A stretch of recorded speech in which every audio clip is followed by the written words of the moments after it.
Hello, and welcome to my Conceiving Equity presentation.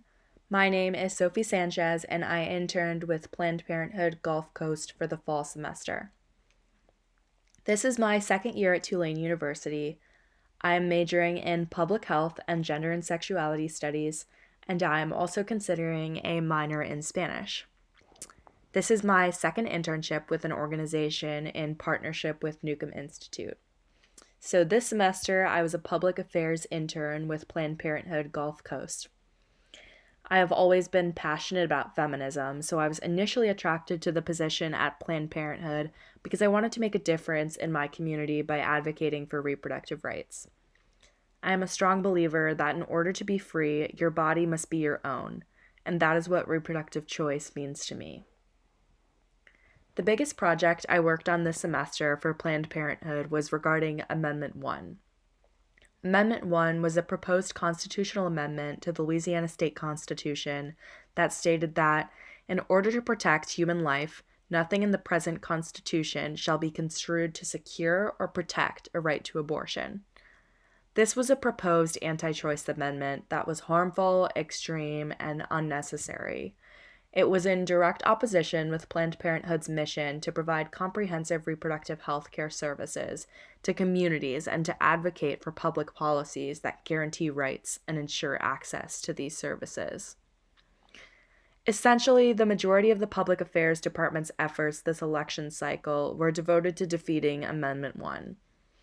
For me, I found that my work was most valuable to Planned Parenthood as a community organizer. I decided to organize Amendment 1 canvassing events on Tulane's campus. For many of the events, I also worked alongside Vote No on 1 Louisiana, which was a grassroots project of the Feminist Majority Foundation and the National Organization for Women.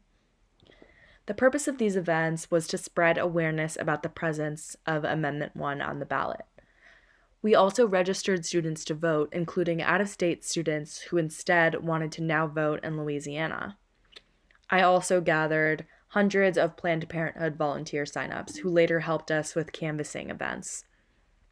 I got the opportunity to speak to hundreds of people on campus about Amendment 1, having an open dialogue about what this piece of legislation could mean for the people of Louisiana.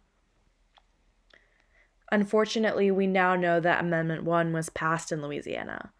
Obviously, this was extremely disappointing, not only as a Planned Parenthood intern, but as a member of the New Orleans community. On a national level, abortion is still legal, but now the Louisiana state constitution does not protect this right. Instead, it takes it away. Nonetheless, I felt that I grew even more passionate about this work after the passage of Amendment 1. I learned that this would be the first of many losses in this kind of work. I believe that this work is important, that it is multi-generational, and that it is an uphill battle, but it is very much worth it because I believe in what I'm doing. In terms of my skills, I became a better community organizer, I learned how to use the Voter Action Network database, and I really was able to get hands-on experience with the legal system and reproductive rights. I was actually very inspired by my experience with Planned Parenthood and Amendment 1 this semester that I've decided to pursue a career in law with respect to reproductive rights. And I am continuing my internship with Planned Parenthood for the spring semester. And so I'm extremely grateful for my amazing mentor and boss, Kristen Emmett. And I would also like to thank Talia Nikuzi of Planned Parenthood, and a special thanks to Dr. Claire Daniel and Newcomb Institute for coordinating this internship program and supporting us every step of the way. Finally, thank you to the Donna and Richard Esteves Fund for Reproductive Rights and Reproductive Health. Thank you.